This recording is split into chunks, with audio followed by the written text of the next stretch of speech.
What's up, Browns fans? Spencer German with you live from Indy, if you can't tell by the majestic skyline behind me. And Anthony Moeglin, of course, back on the home front as we bring you coverage from the NFL Combine 2025. And today was another eventful day from a Browns standpoint because you heard from head coach Kevin Stefanski.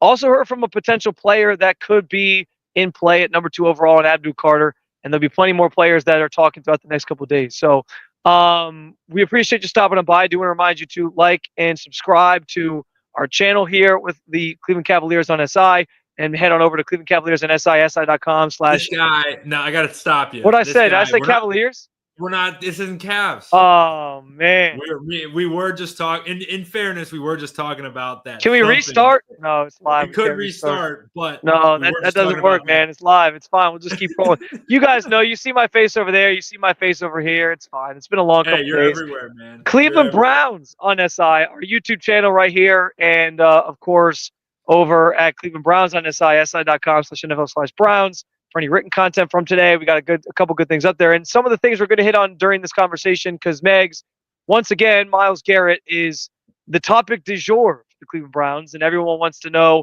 what the Browns are going to do. And I thought it was interesting. We'll play this clip here. Kevin Stefanski, I think he almost took it a step further than Andrew Berry. Andrew Berry's just said we're not trading him. Kevin Stefanski basically said yeah, no, we see him here this year and many more years to come. Here's the clip for you guys from his press conference today. Yeah, not impacting my plans. As you know, Mary Kay, I think the world of Myles. I understand the business of football, and I understand these things happen from time to time. But I expect Myles on our team this year, next year, the year after that, and so on. He's part of the present. He's a part of the future. So even though he's kind of driven, it seems like he's kind of drawn a line in the sand. You believe there's a path back to kind of getting him on board for the next year? Listen, I respect Myles, but I think in the meantime, I'll keep any conversations between us. I can totally understand, not sharing what your private conversations are with Myles. But that almost makes you feel like they do believe there's some sort of conversation that can be had, maybe after they make some moves and show them a new roster that brings them back to the table. I don't know that I believe that, but it's interesting that they continue to sort of preach it that way or pitch it that way. And yeah, what did you think when you heard those comments from Kevin Stefanski today? I appreciate your perspective on it too, because I thought the same thing of Kevin's normally very buttoned up with that. He's like, no, past, present, future, this year, next year, years to come. But also too, the report broke, and I know you've been doing a lot of stuff, but Mary Kay put out, I don't know when it was, but that the Browns are gearing up to offer Myles somewhere in the range of $40 million a year. So whether it's a new roster that talks or money that talks, something is in the works, I think. But I totally agree with you. It was, Kevin is – we hear it every time he talks. He says nothing by saying a whole lot. He'll talk you in circles and not say anything at all. He was very direct and to the point. And I think that when we spend our days, when we listen to Kevin trying to read between the lines, that one was one where it's just kind of punches you right in the face. You're like, oh, they don't have plans to trade him unless somebody mortgages everything to go get him. Well, and the contract context of this is interesting because, that's where I'm fascinated, because in most situations where this is happening or a guy's going to hold out or whatever, it's because they want more money. Mm-hmm. In Myles' instance, this isn't about the money. So I'm just assuming he's going to skip OTAs at this point. I'm assuming he's going to skip some of this other stuff. Would he skip training camp? Would he skip all of training camp to make a point? Would he skip a whole season to prove a point if the Browns really don't trade him? But if money's not the issue, I don't know how just throwing $40 million at him and saying you're the highest paid player is going to all of a sudden convince him otherwise. Maybe it does. Money talks, and some have speculated that this is just about the money anyway. But I don't know. I find that kind of interesting, and how he handles a contract extension, and if he just says no, I'm good. I'm still requesting a trade here, or he accepts it and he's like, all right, this will get me to show up. But, I'm on a year-to-year basis. I'm going to take it one step at a time here and still sort of try to control my own destiny. I think that's what's kind of interesting. Because once you sign a contract extension, then he gives up even more leverage, right, to the Browns. Because then the Browns control him for X amount of years, and he's under their watchful eye. So I don't know. this is the interesting level, or the interesting part of this now is now that there's a contract conversation being brought into the mix.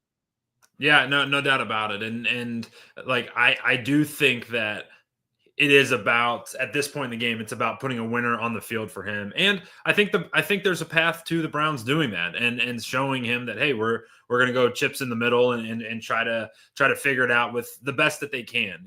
I don't know what that's going to be, but all you got to do is point back to 2 seasons ago. This time last year, we were coming off a playoff push with Joe freaking Flacco, right? Like, if they can get a guy in here that Kevin likes and Kevin can work with, that offense turns around quickly. And when that offense turns around, and then this team and this roster is still very good. That's what I think people are missing. Like, everywhere you look, it's doom and gloom. It's the Browns suck. It's this and that. I mean, this roster is still solid. And if you just get the right guy pulling the trigger, you're back in content. You're back. I don't know that you're a Super Bowl contender, but I do know that you're a playoff contender. And at this point, with where this roster's at, that's all you can really ask for, in my opinion. Yeah, and I've kind of wondered if the right quarterback would bring him back on board as well. Maybe that's Matt Stafford, although it sounds like Matt Stafford has interest from other teams, or he has interest in other teams. So maybe that's not even a possibility. But yeah, this is ever-evolving process that Kevin Stefanski seems to believe will end with Myles Garrett still back with the Browns in 2025 and beyond. But I thought that was interesting. The other big topic of conversation, again, is the quarterback thing. I know this sounds like a broken record, because we just talked about it yesterday with Andrew Berry, but this is Kevin Stefanski commenting on some of these things for the first time. And, as we talk about this class and, how good these guys are and where they would have stacked up in last year's class, Kevin pushed back on the notion that this year's class doesn't have any good players in it, or they're just not going to be good at the next level. We'll play you those comments and we'll react on the other side. Okay, to say this is a really good class from top all the way through. And I know you mentioned Cam and Shador, but there's really good players like throughout this draft at that position. I could go through some other positions, but I'm impressed with the whole group. Why do they get such a bad rep then, this quarterback class? I don't know. You'd have to. Who's repping them? Who can we ask that question? I'm not sure. And I think that's what we do as people that as we consume the draft, and there's a lot to consume. I think there's always narratives that people are putting out, but I don't think those guys are very concerned with whatever that narrative may be. So I found that interesting, but I also think, Anthony, like, this just kind of feels like status quo for the Browns. Like, they're being very even keel across the board on this quarterback class. They're not telling you too much. They're not telling you too little. I do believe in my heart, like in their heart of hearts, they think these guys will be able to play at the next level, or at least one of them will be able to play at the next level. I just don't know if they're, and this will maybe lead into the next topic too a little bit, but I don't know at this point if they're like really sold on any of these guys. And I'll explain why in a little bit, but yeah, like, interesting to get Stefanski's perspective on this class. And I think that you, on a couple different places, you identified a couple things where while they're not saying it with the actual name Shador Sanders or Cam Ward, I think they're hinting at it with some of the stuff that they're saying. I think you posted a clip from Cleveland Browns Daily about Stefanski talking about, the scheme fit, something along those lines, and how it's more like Shador fits kind of a little bit better, but he didn't exactly say that. I caught onto a couple things when he was talking about Shador and the way he was raised, not only like personally, but through football. Like, he talked about Pat Shurmur being his coach in Colorado, and how Shurmur's obviously an NFL guy. We know him well. He's the head coach for the Browns for a handful of years, or maybe 1 year or 2 years, some time ago. But he had made a couple comments where it's like, oh, Shador certainly fits what Kevin wants. Does he fit it enough for the Browns to take him at number 2? I don't know, because that's the decision though, right? Yeah. Like, that's this whole thing. But I do think there's some tea leaves around that if you look in the right places and you're looking for the right things, that you can start connecting some of those dots. There's another conversation off of that point specifically, but I do want to point this out. Like, the things we know the Browns definitely want a quarterback are somebody who's mature. That's why they moved on from Baker. And we know they want decision maker, as like that's part of this equation. They've highlighted that. And like I part of me though, and this is where this conversation takes a turn. Like, part of me thinks that maybe we've just been connecting the dots to Shador Sanders, but they haven't actually been saying that. Like, I think we're connecting the dots because Shador's sort of not really subtweeting, but like he's like having these little he's having these little moments where he's alluding to playing for the Browns. I use them in Madden, and I'm meeting with the Browns. He's like posting these videos. He's kind of like flirting with them a little bit, and I think that's like adding to the idea that the Browns definitely are going to take him. But I don't know that the Browns have ever really hinted at that, other than saying that they want a decision maker, and he's the better decision maker we think of the group.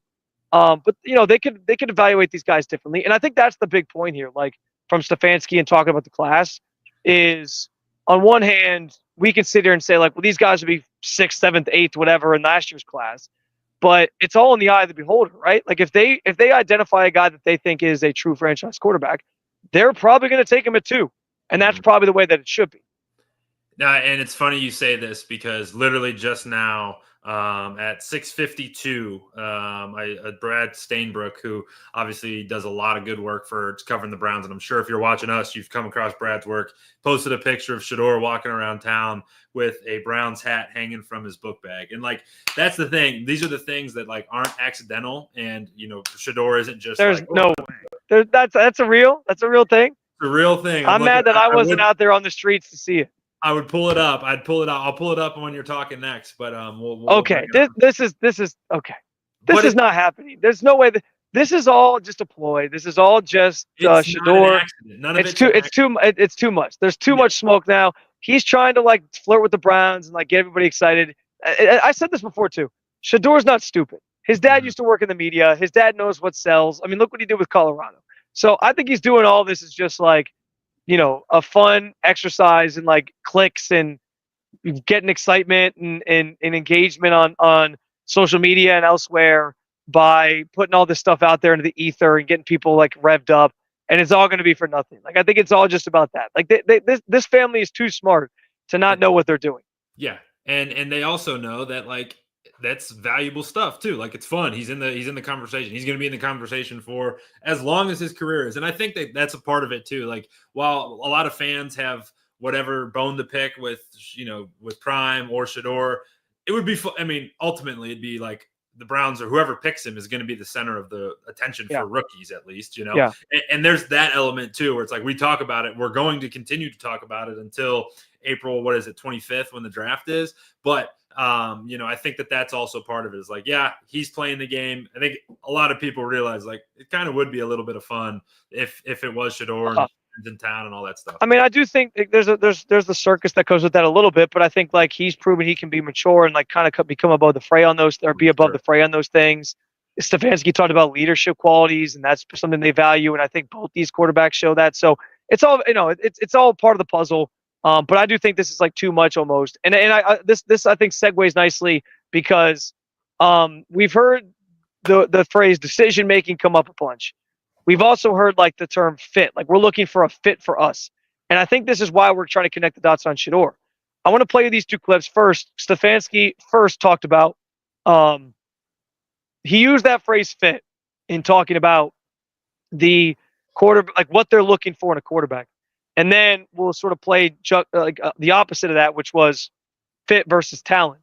So here's what he had to say, first of all, about just like what they're looking for in their quarterback. You need to know about a quarterback to make that selection at 2. Like, there's a lot of talk about the strength of this QB class. Like, should a guy be taken at 2? Should he be where he would have ranked last year? Like, what is it that like? Yeah, I don't worry about that, Daniel.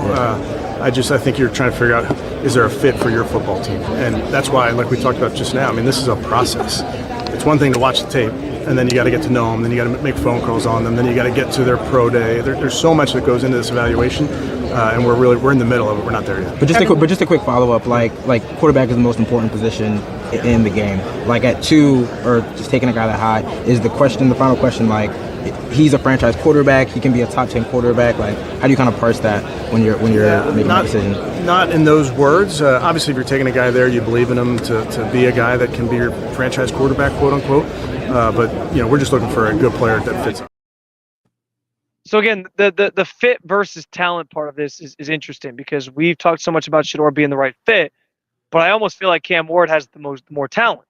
And so what do you do when you pull the trigger? Stefanski sort of talked about that a little bit as well.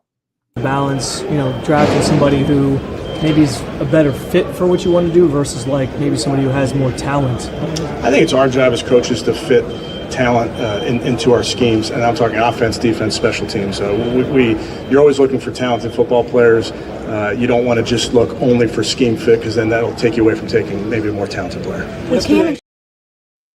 So this is why I'm like supremely confused at this point, Anthony, because this is the second day in a row where Stefanski said something similar to Barry, which was Barry referenced like the Chiefs, and they were running a different offense for Alex Smith than they did for Patrick Mahomes. You know, the Ravens were running a different offense for Joe Flacco than they were for Lamar Jackson.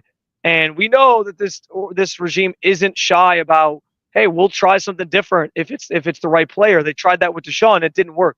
Which that's kind of kept me from feeling like they are going to take Cam Ward, because I'm like, are they really going to bring in a guy that maybe isn't the perfect scheme fit and try to do this again? And if it doesn't work, then what?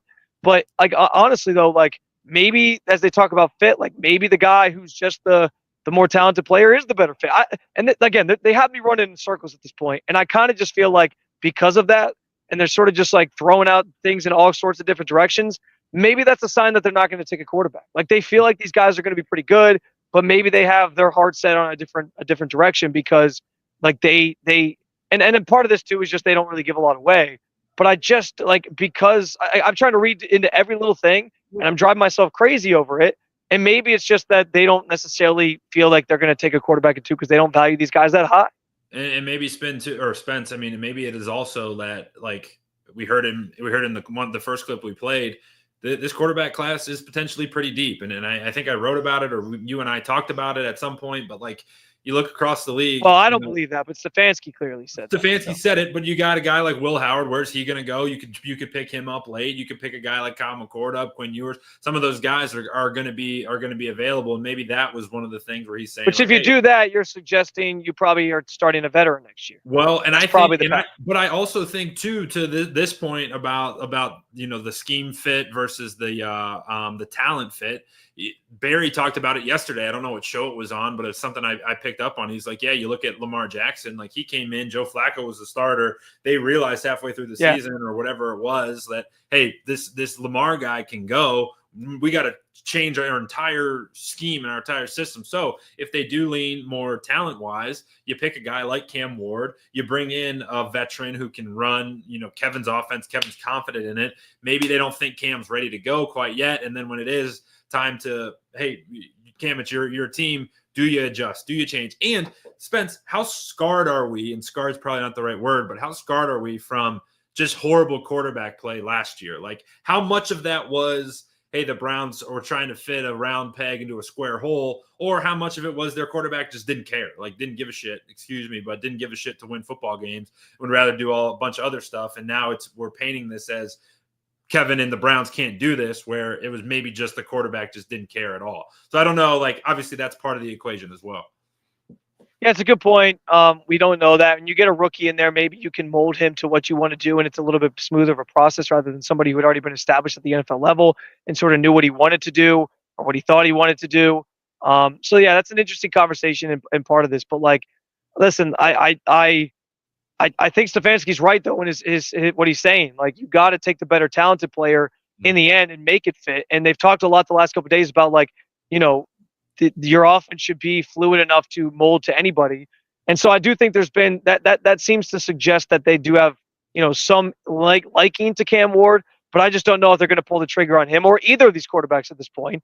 And I'm totally confused. So I think the bottom line for me is like, we got to see what happens in free agency, because if they go get the Kirk Cousins, maybe that's their plan. Maybe their plan is just Kirk Cousins and they draft a guy in like the 3rd round and they're on their merry way.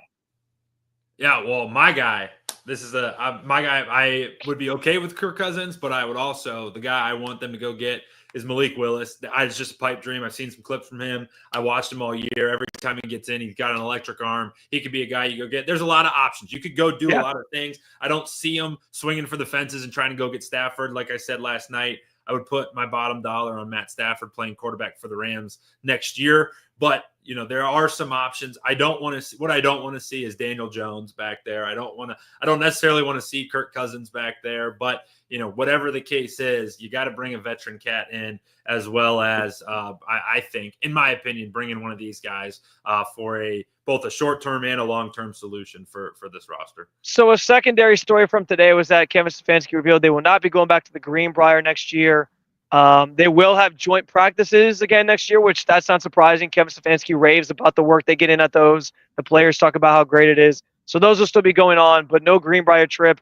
I mean, I think this is kind of par for the course, Anthony. Like, first year you tried it, you go 11-6. You tried to kind of replicate it, you go 3-14. I think you just got you got to do some things different. You can't go back to the same well when you had the season you just had. Yeah, no doubt about it. I think it's good. The guys liked it. I know you liked it. You were going on hikes and stuff when you were over there, but Hardly. I was there like all of 48 hours, if that, and it was real quick turnaround. Race down to West I would have Virginia. gone on hikes if I had more time there, but I didn't. Yeah, race down to West Virginia just to race home. But I think to your point, some things run their course. It was good. Good little change up. Not going to do it again. I don't think it's a big deal. The guys raved about it the first year. Obviously last year, not so much, but you stuff those guys into those like small rooms with the weird wallpaper on it. They can only last so long. Yeah. I mean, it seemed to build a lot of camaraderie the first time around, but last year there was still, I think, camaraderie within the locker room for a lot of guys, but it didn't have the same effect on the field. And that's the bottom line. You got to get those results. So I get changing it up. And the other big news from today at the Combine was unrelated to the Combine, actually. The NFLPA put out their annual player survey report card where they survey players from around the league who basically grade each of their teams, their respective teams, on a number of different categories: their weight room, their nutritionists, their way they treat their families, their coach, all these different things. And the Browns, Anthony, came in as 30th out of 32 teams. Not a good look, and dropped from last year where they were 23 out of 32 teams. Stefanski was asked about it and basically said, like, you got to always be ready. Like, I asked my players to get better and change over time, so I have to do that too. And it's kind of the same line he gave last year, but not a good look for the Browns that they, aren't showing up very highly in the survey or look very good in the survey when it's supposed to sort of capture what players would be getting into if they sign with those respective teams. Yeah, I go back and forth on this because I think these are good, like, to show teams where they need to improve. I also think there's an element of like, come on, like these. Last year, Kevin Stefanski, they go 11-6, gets a B+ rating. This year, he gets a C because they go 3-14 because your quarterback doesn't know how to play football. The losing is a factor. Yeah, I think that's an important context to all this. Yeah, winning cures everything. Now there are some things that really stand out. Team travel, they get a D on that, right? Well, and like a couple of these things you're probably going to name, they were things that were also graded poorly last year, and so those are the ones that were like a real problem. Yeah, the one big one was last year they got a D on their weight room. They upgraded it, obviously. That was the 1A. They upgrade that and they get an A this year. But treatment of families, that isn't like they're like beating up families or cussing at them, but they don't have like daycare on game days and all sorts of stuff. They get a D+ there. Food and dining, they get a C-. Nutritionist and dietitian, it's a B-. Locker room is an F-, but basically the concern there, or the only like criticism, is that it's just too small. Again, part of the renovations that they want to do. Training room D+. Training staff C-, strength coaches B+, team travel D, head coach C, ownership C. One of the things that was quoted in the ownership piece was like, ownership was unwilling to invest, and I'm like, who wrote that? Like they're talking about doing $9 billion rebuild. Yeah, I do think it's worth. I don't want to sound like I'm like caping for the Browns here or anything, but I do think the Browns should be defended a little bit because, like you said, the winning is part of it, but also. And like they break ground on this new like part of the facility that they're building with like the practice field and all these different like the health center that's going to be attached to it, the hotel. Like they're working on that breaks ground this spring. And so by 2027, like there's going to be all sorts of new stuff. They're clearly investing in it. This doesn't account for it in the 5 years from now. Like it only takes into account right now. So I get that, but they are clearly trying to like upgrade some of these things and the facility as a whole. So I think that should be noted on top of the fact that, you have a 3-14 season. The food's not going to taste as good, I would imagine. Yeah. I should also be careful too. I'm not trying to carry the water for the Browns, but some of this stuff is like, okay, I can get you. I hear you that like, hey, you have young children, and on game day, there should be a daycare center. So your wife or significant. I sympathize with those people because I too have a young child. There's some small stuff like that. Team travel should be like, there should be a standard. That's the other thing too that's shocking to me. Like when you think NFL, like there should be a standard of like, all right, this is at the very minimum, and it is whatever those amenities are. It's shocking to me that's not the case, but interesting stuff. I think it's good for us to talk about, and it's especially good for Browns fans right now who are just looking at anything to wring their fists about, and they got this one served up on a silver platter. One final thought on the report card thing, because you brought up Kevin Stefanski's grade, and I do think that largely could be impacted by the winning and losing. But last year he was 28 out of 32 coaches, even with the B- grade or whatever he had. Mm-hmm. And I think 3 of the coaches that he was either that were either below him or he was tied with got fired last year. This year, the only 2 coaches that were below him were Matt Eberflus and Doug Peterson, who also got fired this year. So just a little food for thought. I'm not saying that means Kevin Stefanski should be fired. I've been a Kevin Stefanski defender. Can I clip this? I mean, if you want. I've been one of his biggest, I guess, defenders in a way. Like, I think he's part of the solution, not the problem. But I did find that interesting that, like, even last year when he got a B-, that was still the 28th lowest grade in the list. So just saying. I don't know if that means anything or not, but I'm just saying. It is. Well, it may mean something, it may not, but there's certainly a correlation to bad grade leads to, you don't want to be in that cat. Anytime you're in the same grouping as Matt Eberflus and Doug Peterson, it's probably not a good thing. So is the writing What did on he the get? wall, A C-? Was it C- this time or C? Was it just he a got C? a C, yeah, C Okay. this time. Yeah. Oh, hey, you know what they say? C's get degrees, so.